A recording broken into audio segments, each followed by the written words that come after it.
Hello, Mr. Aiyar. Can you hear me?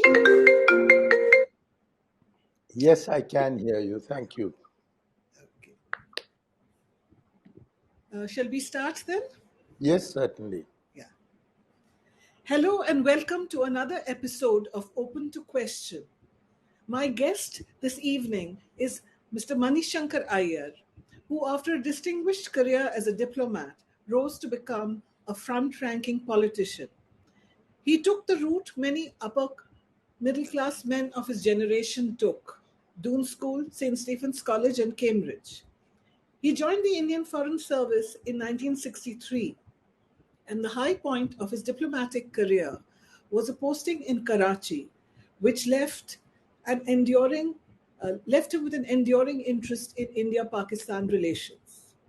From 1985 to 1989, he was on deputation to the office of the then Prime Minister, Rajiv Gandhi, following which he took voluntary retirement from the Indian Foreign Service and embarked on a second career in politics and the media. He was elected thrice to the Lok Sabha and also served a 6-year term in the Rajya Sabha.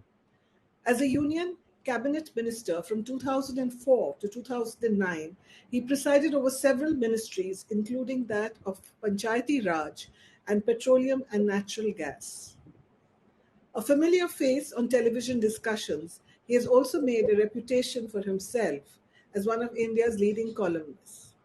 Today, Mr. Aiyar will talk to us about the state of the Indian National Congress, why it is in such dire straits, and whether it is actually possible for a non-Gandhi to head the party. Hopefully, our conversation will also touch on whether he sees the possibility of a united opposition being able to take on the Modi juggernaut. Welcome again, Mr. Aiyar. Thank you. My first question is: the Congress, after two successive electoral defeats in 2014 and 2019, which reduced it to double digits, is currently in a state of paralysis. The rate of attrition in the party is frighteningly high, and the latest to exit the party is a party stalwart, Ghulam Nabi Azad. Why is this happening? And why has there been no visible effort at introspection and course correction? Well, when a party is in opposition, obviously the options available for senior members gets limited.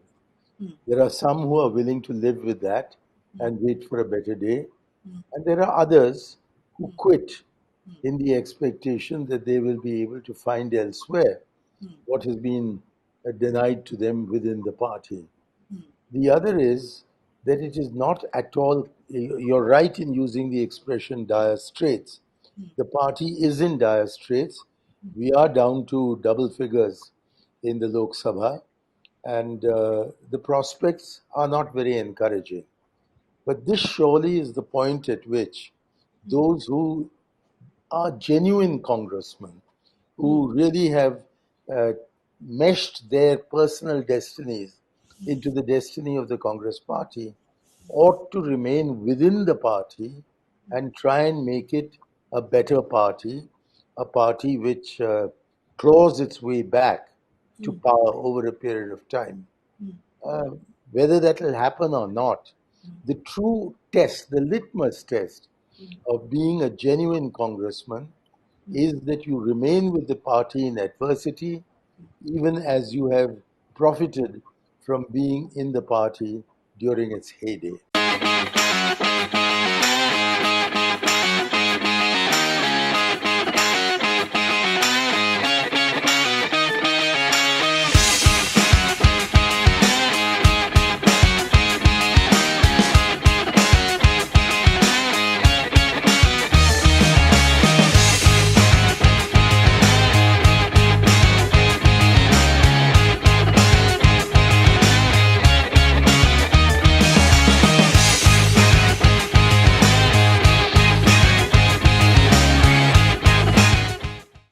But Mr. Iyer, don't you think that, the Congress has been out of power now from 2014, and it's not just being out of power. As we said, the Grand Old Party is now reduced to about 50 seats in parliament in two successive elections. And forget Mr. Ghulam Nabi Azad, forget all the people who have left the party. Do you see any signs of the party actually, addressing the problems that it has, and trying to, move forward? I mean, you had that recent Chintan Shivir in Rajasthan, but nothing came of it. It was all orchestrated in a way that there was no introspection. There were discussions, but they were structured in a way as to yield nothing. There is no doubt that the party at the moment is addressing its problems. If it weren't, there wouldn't be all these elaborate arrangements going on for the Bharat Jodo Yatra.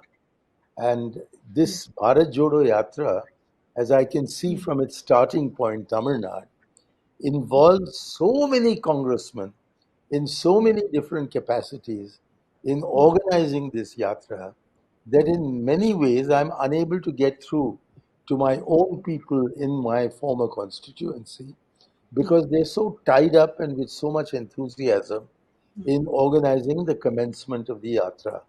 And I dare say by the time the yatra ends in about 150 days from now, this same enthusiasm that I can personally witness in Tamil Nadu will spread throughout the country.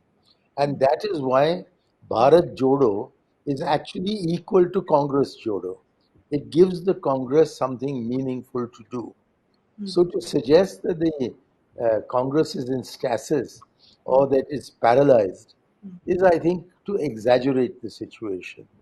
And we also have upcoming a presidential election, Absolutely. which is giving rise to a lively interest on the part of senior congressmen as to how the election should be conducted and whether it's being conducted in a fair and transparent manner. And this too, I think, reflects a new phase where congressmen are seriously talking to each other through the media. That has not been happening for some years.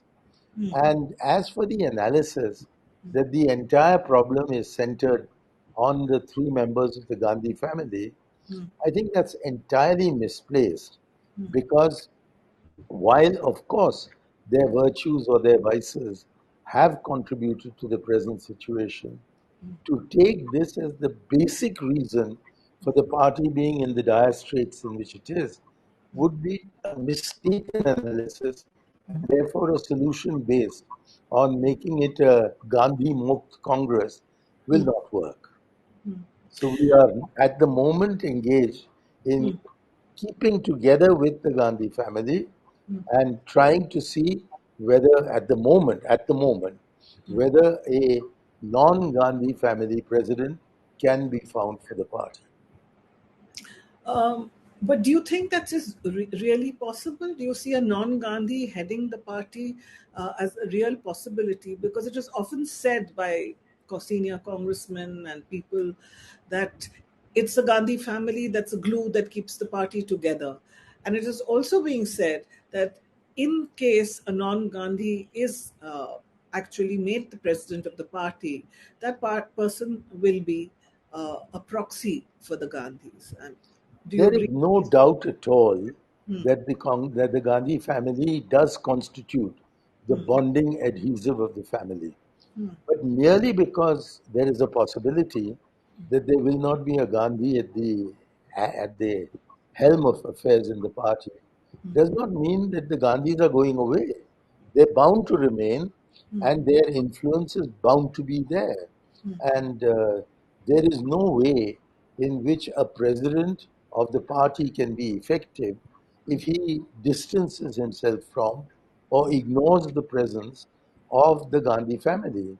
Because the vast majority of Congress members, I'm not talking about non Congress people who constitute the commentariat, I'm talking about members of my party, the vast majority of them would like to see Rahul Gandhi at the head of the party.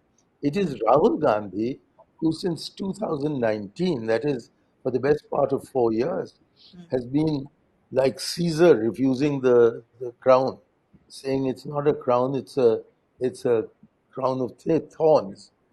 And so I don't know what he will eventually decide. But whether he decides to contest or he decides to stay away, his influence in the party cannot be denied. And the argument that he has to keep himself away because he is the root cause of all the problems is a very mistaken impression. And an analysis based on that will not result in anything constructive happening.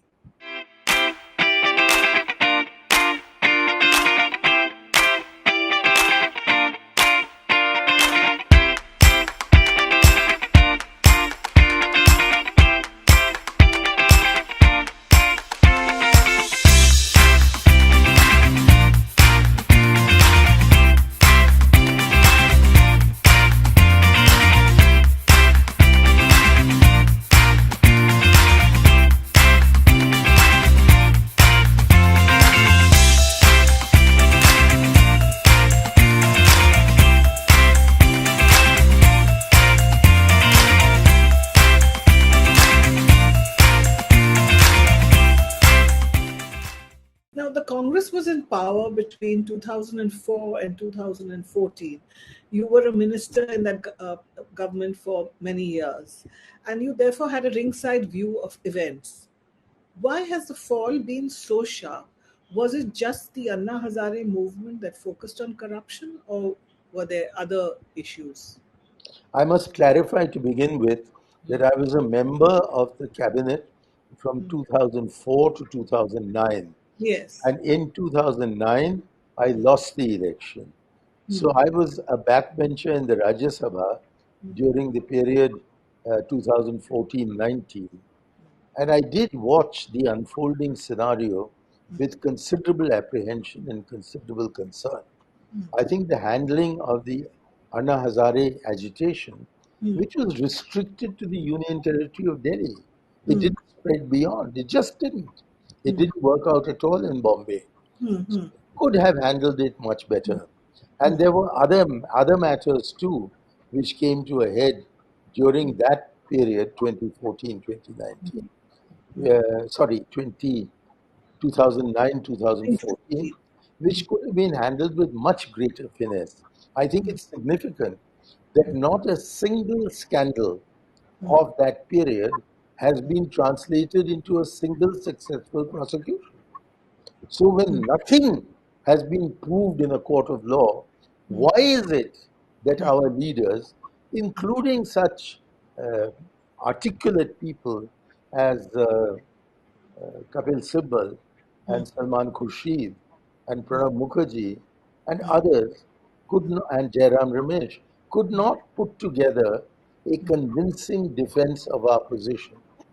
It was because we did not react properly in the period 2009 to 2014 that disaster overcame us. And in addition to that, I think it was very unfortunate for the Congress party that both Dr. Manmohan Singh and Mrs. Sonia Gandhi fell seriously ill in 2012. And if Pranab Mukherjee had been made Prime Minister and Dr. Manmohan Singh made the President in that year, then perhaps the outcome in 2014 would have been different. But that is idle speculation. I can't prove my point. It just seems to me that the Congress government, lost the will to rule sometime around 2012. And that contributed in very large measure to the disastrous defeat of the Congress party in 2014.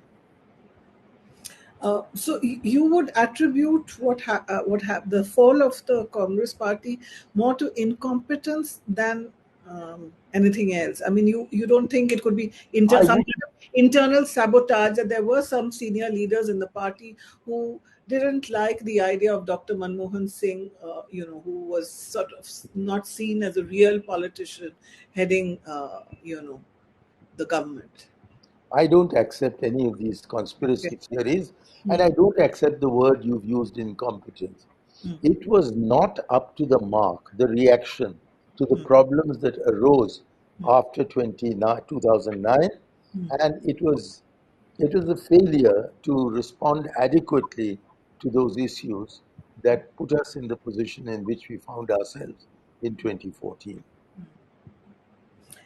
Or can one also, attribute this downward spiral of the Congress to its inability to take on the Hindutva agenda? Because you have pointed out on many occasions. I remember when you, soon after you became a minister, you took on the Savarkar issue, uh, uh, and you have always been one of the foremost spokesmen for secularism, not just in the Congress party but in the country. So, do you think that the Congress was not able to, address that issue, the sort of growing support for the Hindutva agenda? Ideologically, I think the Congress Party's reaction to the rise of Hindutva has been very confused. They were not clear headed as Jawaharlal Nehru was, as Mahatma Gandhi was in 1947, when the specter of communalism in Pakistan uh, could have found reflection in India. They were determined there that a Muslim Pakistan did not need to be reflected in a Hindu India. And they worked towards, Gandhiji at the cost of his life, they worked towards a secular India. And I certainly hope I had been in a position, perhaps in the working committee or somewhere else, to have influenced the reaction of the Congress Party, especially from 2012 onwards, to what was happening in the BJP when Modi emerged as the single most important challenger. That was the time to have affirmed our secular fundamentalism. And I'm sure the confused reaction we gave and still seem to possess has contributed in very large measure to our being both, to our not being able to draw a clear distinction in people's minds between Hindu majoritarianism as represented by the BJP and secular uh, policies as were represented by the Congress Party. So a return to fundamentals is, I think, essential. A return to basics is the beginning of our rejuvenation. If you were given the task, what would you do? Well, I would just go back to the original text. I would assert our secularism in the face of this rise of Hindu majoritarianism under the guise of Hindutva, which is nothing to do with Hinduism. I don't think the answer lies in congressmen saying that I'm a better Hindu than you are to the BJP. I think it needs to be said in terms that we are secular and it doesn't matter whether we are Hindus or not. Whereas you are saying that you are first Hindu and only on the basis of your version, your very narrow version of Hinduism, are you ready to be secular in some condescending sense of the term. So we need to draw a neat distinction, not only between Hindutva communalism and the Congress Party, but also between the Hindutva version of secularism and our own version of secularism.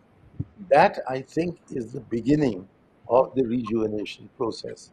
And I don't think that is helped by trying to do the kind of things we did at the start of the Gujarat campaign 5 years ago. Temple hopping is you're referring. Temple hopping, saying he's a Janyodhari Hindu, and so on and so forth. He may well be a Janyodhari Hindu, I don't know. But these are private matters and they should not be mixed up with policy. I mean, there's no doubt at all that Indira Gandhi was a Rudrakshamala wearing Hindu. But nobody suggested that for that reason she was not secular.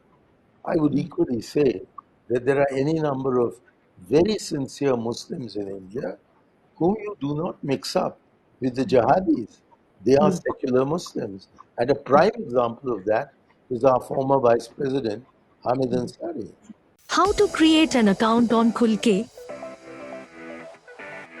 Install the Khul app from Play Store or App Store, or visit khulke.com. Enter a whole new world of conversations. Click on Create an account. Select your age. Enter your email ID or mobile number to receive a verification code. Enter the code and continue. Enter your name. Style your profile with the username of your choice. Create and confirm your password. Enjoy Khul for the love of conversations.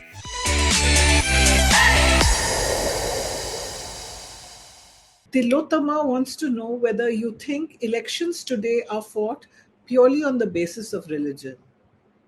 No, they are fought largely on the basis of religion on the part of the BJP.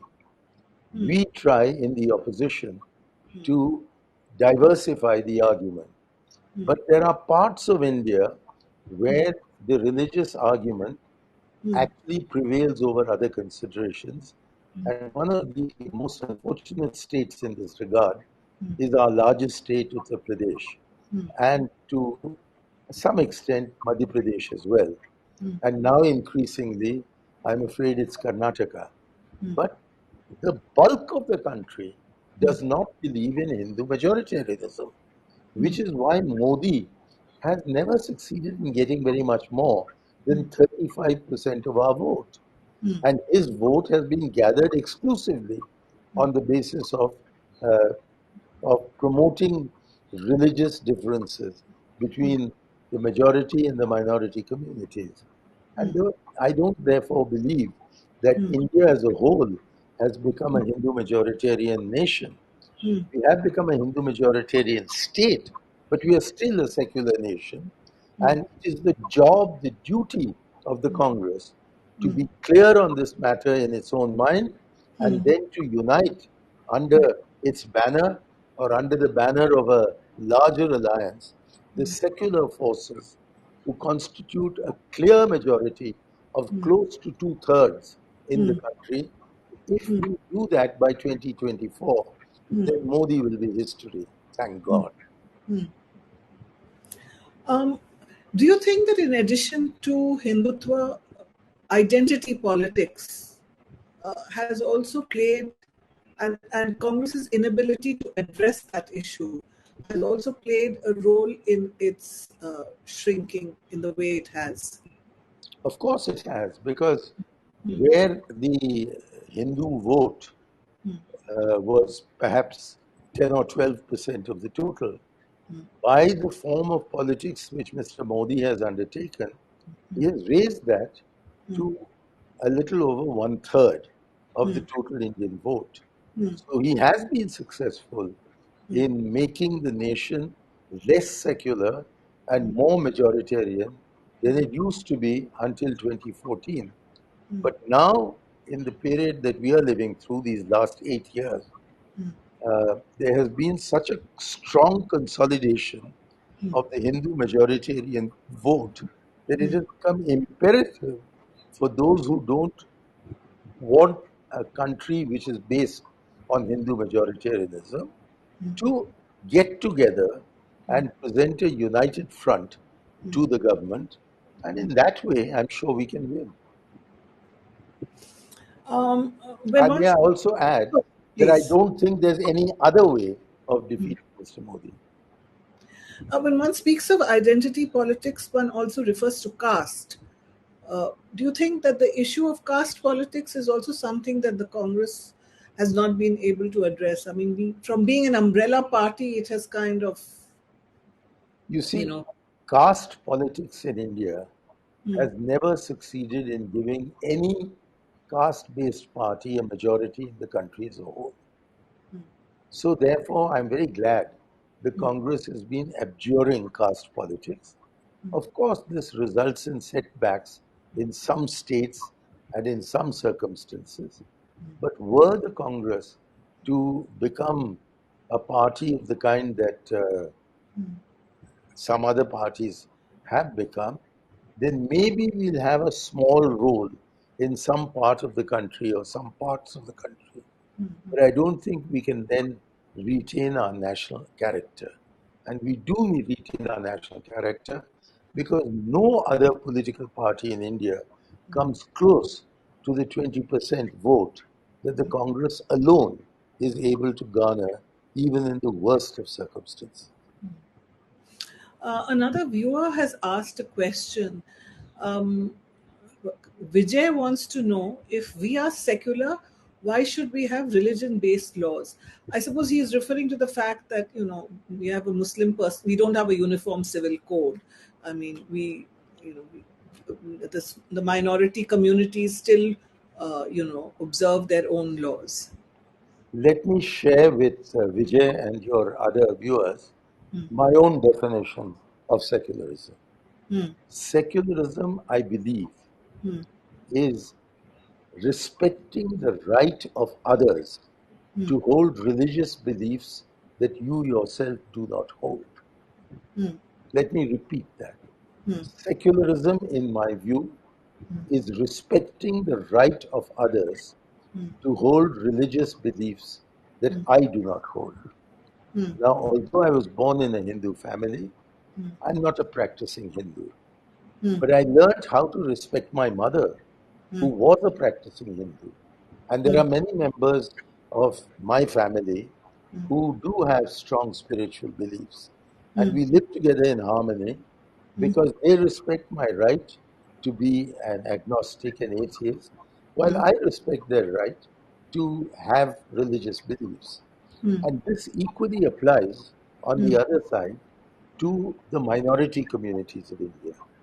They have their right to religion and they have their right to their way of life dictated by their religion. And the compact that we made with our minorities at the time of independence and partition was that if they remained in India, they would be treated as citizens of our country, equal citizens of our country. But given that their ways of life, particularly with respect to marriage, inheritance, divorce, etc., was so completely different to that of the rest of the community, the compact included giving the minority certain rights, one of which was respecting their personal law.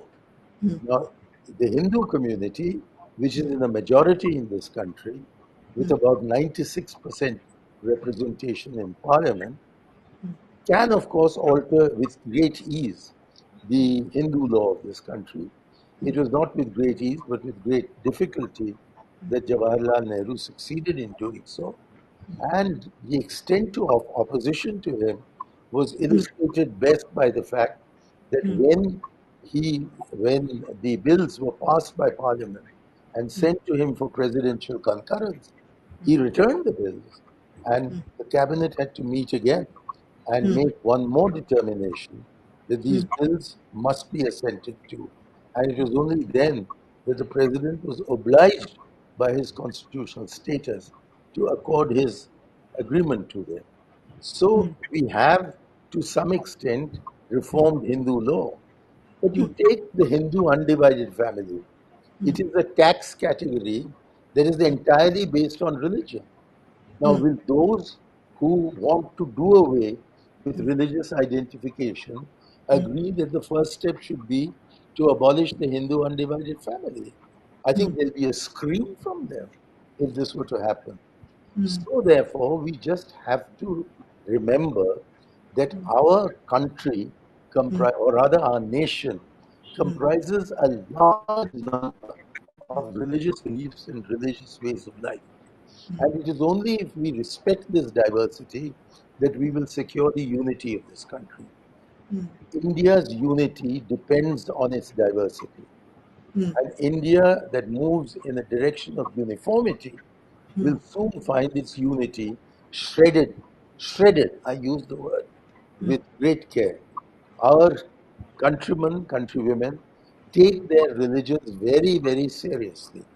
And it would be a grave mistake to step on their sensitivities when there's no need to do so. What is the need? Each community has its personal law, and has the right within that personal law to make changes. And they are making changes all the time.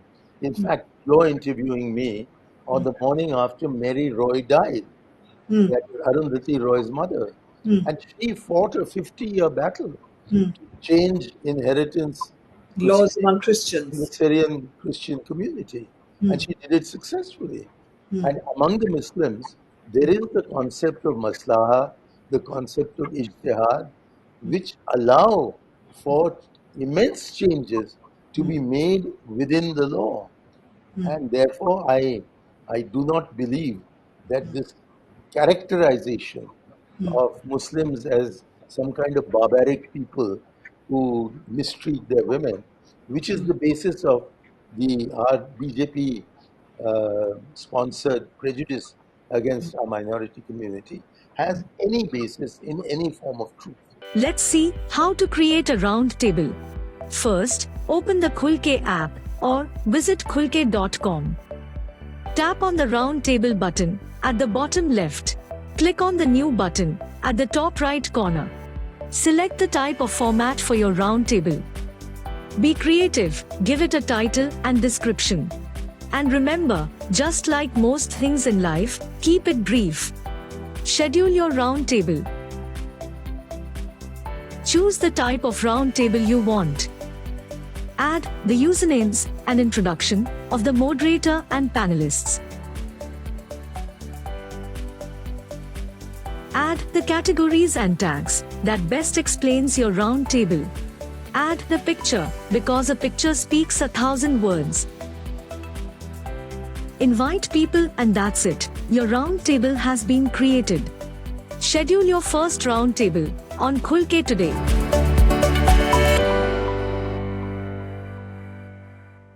You spoke of the compact that our, leaders made with minorities at the time of independence. A similar compact was also made with the state of Jammu and Kashmir. How do you view the way the BJP government abrogated Article 370?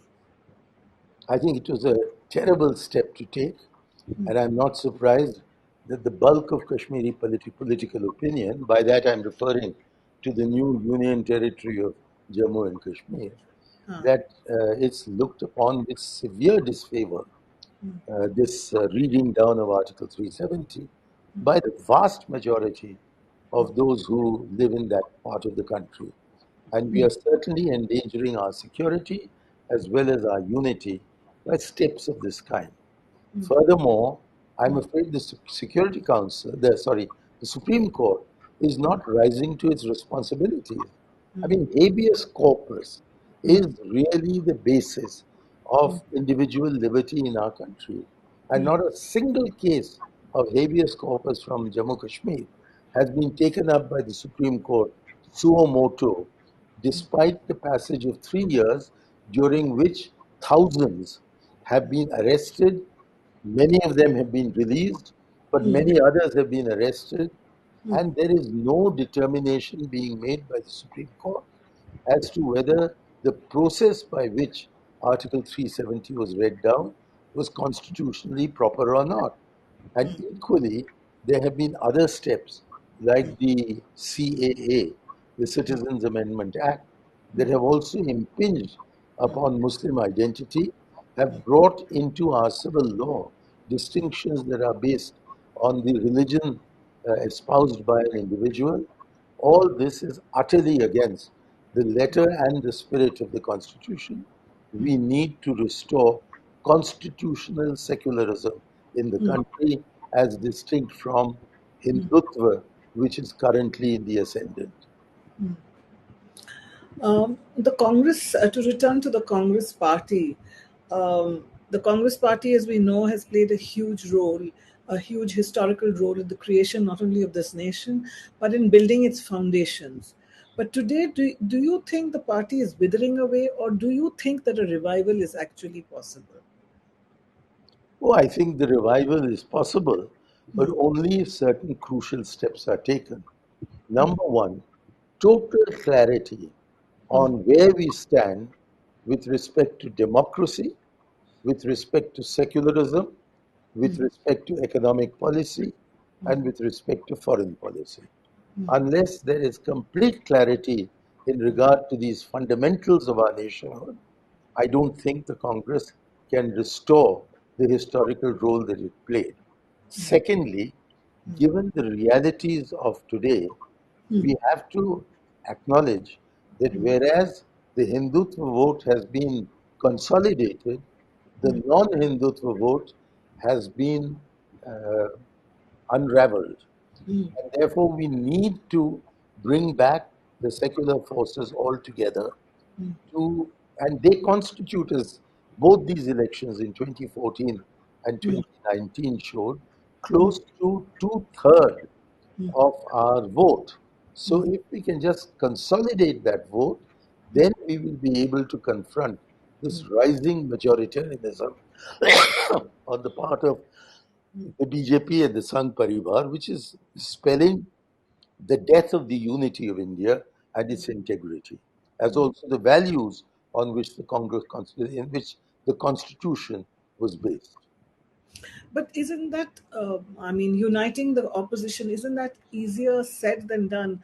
Because what we are seeing today is that each of the big regional leaders, whether it's Mamta Banerjee or whether it is KCR in Telangana, whether it is, whoever,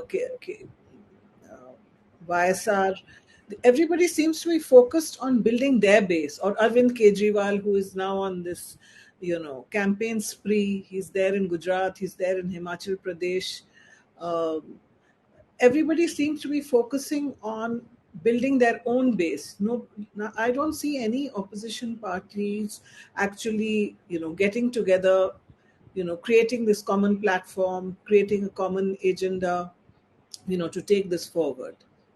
I'm not asking for regional parties to dissolve their separate identities in order to be part of this alliance of which I'm talking. What we need is for the Congress to stoop to conquer. It's an expression I've often used in my writings. I don't think it would be acceptable to the regional parties that the Congress insist on its own leadership and of the alliance, and that insist on running the government if and when we come to power. It is only if the Congress says that will be no leader of this alliance, that we will all fight where we are strongest, that we can come to power, and then depending upon the outcome of the election, we will decide who is in the position to run the government. Don't forget, the Congress has been involved in governments like Chandrasekhar's, where Yeah. the tail wagged the dog. So we don't need necessarily to be boss number one. There are various ways in which the Congress can influence the manner in which the government runs. So I would hope that whoever is the president of the party, and I would not be surprised if it was Rahul Gandhi, but whoever is the president of the party after our elections in a few weeks from now, would then step forward and take the initiative in going to the homes of every single regional leader and saying to them, you have proved that you are the master of this house. But this house is not India. It is Uttar Pradesh, it is West Bengal, it is Jammu Kashmir, whatever it is. It's Tamil Nadu, not the country as a whole. And so we would request you, in the larger national interest, to keep your identity, but join us in taking the nation to the next polls. And after, and here there will be no number one among us. We will be confined to the areas where we have a good prospect of winning, and the rest can be ironed out. And then after the elections are over, let us see who has what portion of support in the party and what is the kind of consensus we can build among ourselves as to who should lead. Now, please don't forget, in fact, I would request you to emphasize this, that in 2004, the Congress did not come to power under Sonia Gandhi with a majority on its own.